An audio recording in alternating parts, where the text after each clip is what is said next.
إننا نعلن بدء عملية طوفان الأقصى. אזרחי ישראל, אנחנו במלחמה, לא במבצע, לא בסבבים, במלחמה. Good afternoon. Today, the people of Israel are under attack, orchestrated by a terrorist organization, Hamas. It's been a year since Hamas launched a brutal attack on Israel, killing over 1,200 Israelis and taking around 200 hostages. In retaliation, Israel unleashed a genocidal war on Gaza, killing more than 40,000 civilians. The conflict, which began on October 7, 2023, has now engulfed the entire Middle East, spreading to Lebanon, Iran, and Yemen, dragging the region into further chaos. On the anniversary of this pivotal conflict, DRM News brings you key highlights from the war that has reshaped geopolitics and altered the global landscape. These visuals show the incoming rockets in southern areas surrounding Gaza and in the greater Tel Aviv area early on Saturday, October 7th, before Hamas fired a barrage of rockets enabling their fighters to cross the border. At least 30 Israeli police officers were killed in fighting inside Israel, many of them in Sderot, where Hamas took control of the police station, 2 miles from the Gaza border. The images of the bodies of dozens of Israeli civilians sprawled across the streets of towns, gunned down at an outdoor dance party, and abducted from their homes were like nothing seen before in the decades-old Israeli-Palestinian conflict. Hamas also captured civilians. The number of hostages kept rising over time from 100 at the start to more than 220 by October 25, including women and children and Israeli soldiers, the military said.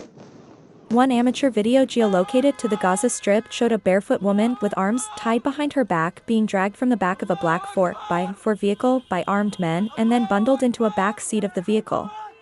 The woman, her hands tied with black zip ties, was seen with injuries to her left elbow and right foot.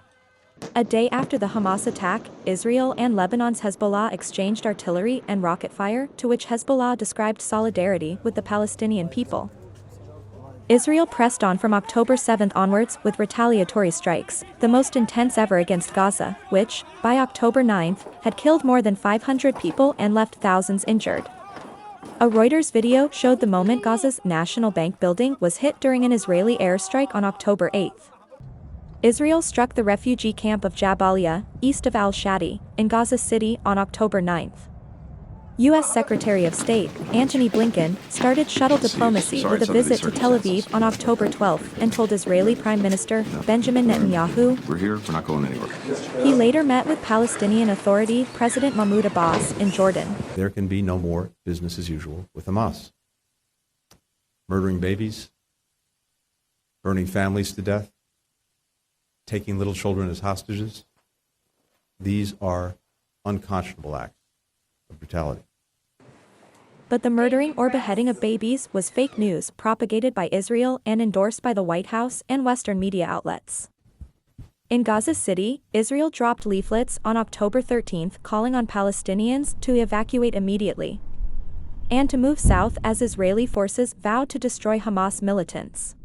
Thousands of Gaza residents began fleeing from Gaza City and headed south on October 13 after Israel's military called for all civilians, more than 1 million people, to relocate south within 24 hours.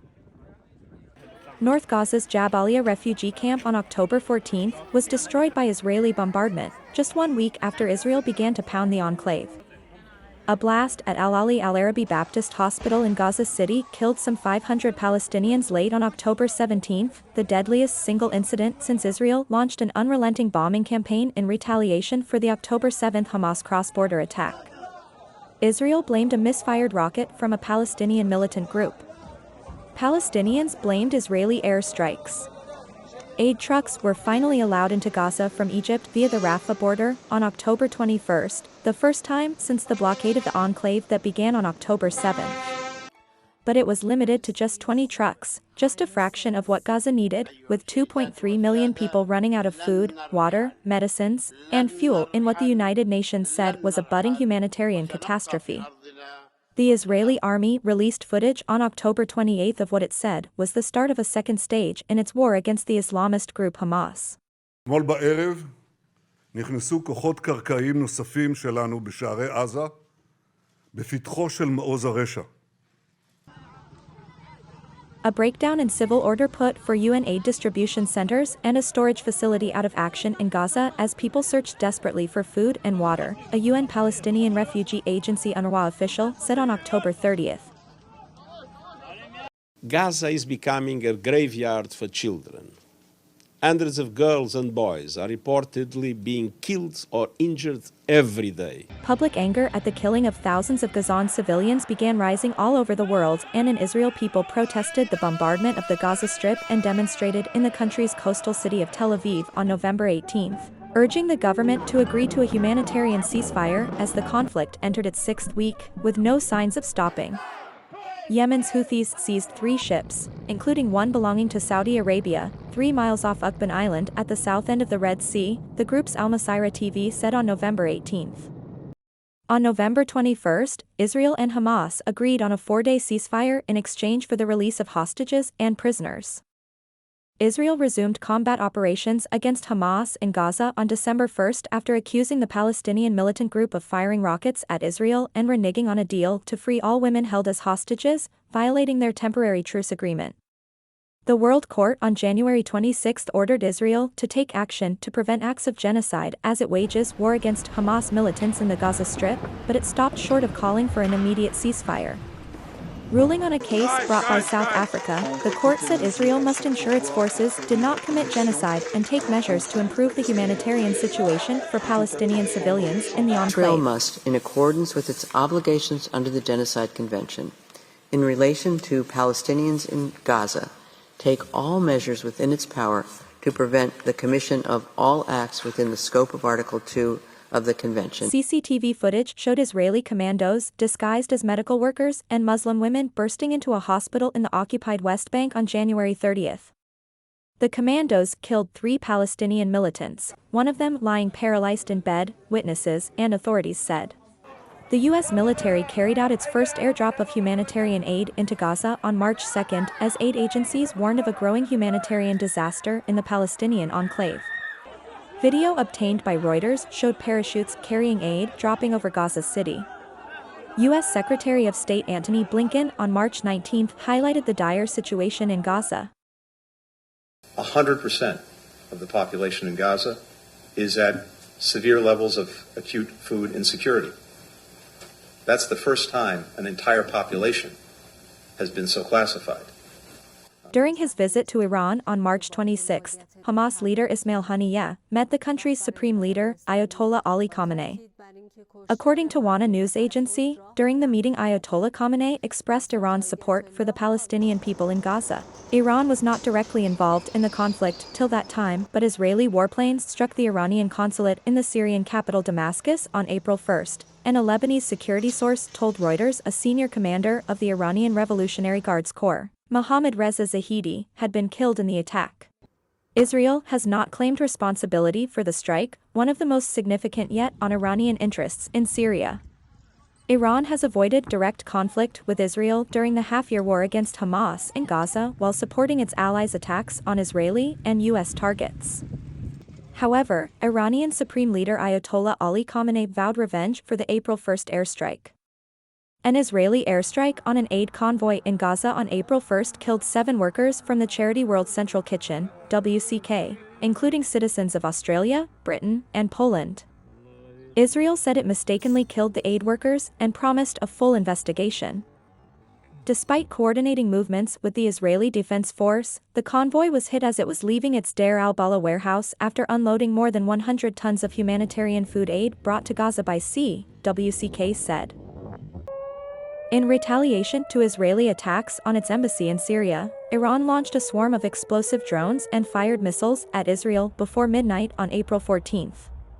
Sirens echoed and a mass of explosions were seen in Jerusalem's night sky. It was Iran's first-ever direct attack on Israeli territory, risking a major escalation as the United States pledged ironclad support for Israel. Iranians descended on the streets of Tehran on April 14th to celebrate Iran's attack against Israel. Israel responded to these attacks and explosions echoed over an Iranian city on April 19th in what sources described as an Israeli attack, but Tehran played down the incident and indicated it had no plans for retaliation, a response that appeared gauged towards averting region-wide war. In Gaza, there was a severe shortage of food due to the constant blockade of the enclave by the Israeli army, which was not allowing any kind of humanitarian aid. On May 1, humanitarian aid arrived in Gaza's Jabalia after Israel reopened the sole crossing on the northern edge of the strip, allowing aid trucks to pass through the Erez checkpoint following U.S. demands to do more to address the growing humanitarian crisis. Reopening the Erez crossing has been one of the main pleas of international aid agencies for months, to alleviate hunger, which is believed to be most severe among the hundreds of thousands of civilians in the enclave's northern sector. U.S. Secretary of State Antony Blinken on May 15 said Israel needed a clear and concrete plan for the day after the conflict in Gaza. On May 14, Israeli tanks pushed deeper into Rafah, reaching some residential areas of the southern Gazan border city where more than 1 million people had sought shelter, and its forces pounded the enclave's north in some of the fiercest attacks in months. Israel's international allies and aid groups have repeatedly warned against a ground incursion into Rafah, where many Palestinians fled and where Israel says 4 Hamas battalions are holed up. The International Criminal Court Prosecutor's Office said on May 20 it had requested arrest warrants for Israeli Prime Minister Benjamin Netanyahu, his defense chief, and 3 Hamas leaders for alleged war crimes. Israeli Prime Minister Benjamin Netanyahu and Minister of Defense Yoav Gallant bear criminal responsibility for the following international crimes committed on the territory of the State of Palestine from at least the 8th of October 2023. I have reasonable grounds to believe that 3 senior leaders of Hamas, Yahya Sinwar, Mohammed Daif, and Ismail Haniyeh, bear criminal responsibility for the following international crimes. Judges at the UN's top court ruled on May 24 on South Africa's request to order Israel to halt its Rafah offensive and withdraw from Gaza, part of a wider case accusing Israel of genocide. The court considered that, in conformity with its obligations under the Genocide Convention, Israel must immediately halt its military offensive and any other action in the Rafah governorate which may inflict on the Palestinian group in Gaza conditions of life that could bring about its physical destruction in whole or in part. Israeli Prime Minister Benjamin Netanyahu dissolved the 6-member war cabinet, an Israeli official said on June 17, in a widely expected move that came after the departure from government of the centrist former General Benny Gantz. The United Nations highest court said on July 19 that Israel's occupation of Palestinian territories and settlements there are illegal and should be withdrawn as soon as possible, in its strongest findings to date on the Israel-Palestinian conflict. Israeli Prime Minister Benjamin Netanyahu said on July 19 that the Jewish people cannot be considered occupiers in their historic homeland, in response to a decision by the World Court. Hamas leader Ismail Haniyeh was killed in Iran on July 31, the Palestinian militant group Hamas and Iran's elite Revolutionary Guards said in separate statements. Haniyeh was last seen in Iran on Tuesday, July 30, in some of the last recorded footage filmed a day before he was killed. The head of Hamas military wing, Mohammed Daif, was killed in an Israeli airstrike in Gaza in July, the Israeli military said on August 1, a day after the group's political leader was assassinated in Tehran.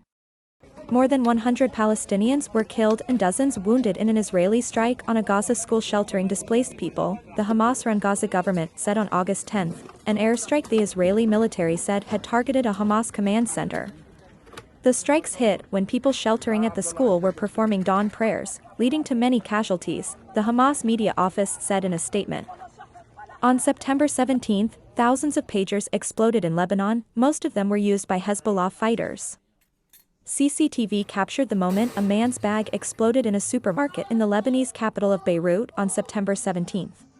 Eyewitness footage captures smoke pouring from a building's windows following an explosion in Beirut, Lebanon, on September 18. The blast is believed to have happened during the second wave of mobile device explosions in the country. Reuters was able to independently verify the location by buildings, trees, and road which matched satellite imagery of the area. Several videos uploaded on September 18 showed smoke at the same location. Mourners bid farewell on September 22 to Hezbollah senior leader Ibrahim Akil and Hezbollah member Mahmoud Hamad, who were killed on September 20 during an Israeli strike on Beirut's southern suburbs. At this time, Hezbollah and Israel were in direct clash with each other. Israel did not comment on the pager's blasts in Lebanon, but Hezbollah blamed it for the attacks. A series of powerful explosions shook Beirut on Friday, September 27, and thick clouds of smoke rose over the city, Reuters witnesses said, in what Lebanese media said were a series of Israeli airstrikes on the Hezbollah-controlled southern suburbs of the city. Lebanon's Hezbollah leader Hassan Nasrallah was the target of the strike, U.S. news website Axios said on Friday, citing an Israeli source. The Israeli military said the strikes targeted the Iran-backed group's central command. The Israeli military posted on the social media website X on Saturday, September 28, saying Hezbollah leader Syed Hassan Nasrallah would no longer be able to terrorize the world. מדינת ישראל חיסלה אתמול את רב המרצחים חסן נסראללה. סגרנו חשבון עם מי שאחראי לרצח אין ספור ישראלים ואזרחים רבים של מדינות אחרות, כולל מאות אמריקנים ועשרות צרפתים. נסראללה לא היה עוד מחבל, הוא היה המחבל. أوقفوا هذه الجريمة، أوقفوها الآن، أوقفوا قتل الأطفال والنساء، أوقفوا حرب الإبادة، أوقفوا إرسال السلاح لإسرائيل. لا يمكن لهذا الجنون أن يستمر. إن العالم بأسره يتحمل المسؤولية. Netanyahu on September 27 held up a map of the curse, referring to Iran, Iraq, and Syria during his speech at the United Nations General Assembly. It's a map. Look at the second map. It's a map of a curse. It's a map of an arc of terror that Iran has created and imposed from the Indian Ocean to the Mediterranean. Rockets lit up the skies over Jerusalem on October 1 after Iran fired a salvo of ballistic missiles at Israel in retaliation for Israel's campaign against Tehran's Hezbollah allies in Lebanon. Alarms sounded across Israel and explosions could be heard in Jerusalem and the Jordan River Valley after Israelis piled into bomb shelters. A video released by the Israeli army on October 2 purportedly showed ground operations by the Israeli military in Lebanon. Reuters was not able to independently verify the location or the date when the video was filmed. Israel said that regular infantry and armored units were joining ground operations in southern Lebanon, but said they would remain limited and localized in scope. Today, Israeli airstrikes targeted Beirut's southern suburbs, as blasts lit the darkened skyline of the Lebanese capital early, ahead of the one-year anniversary of the 2023 attacks that sparked the war in Gaza. The conflict in Lebanon, which started a year ago with cross-border strikes by Hezbollah in solidarity with Hamas, has rapidly expanded in the past couple of weeks. The United States and other allies have supported Israel's right to self-defense, but Israel has faced wide international condemnation over its actions in Gaza, and now over its bombarding of Lebanon.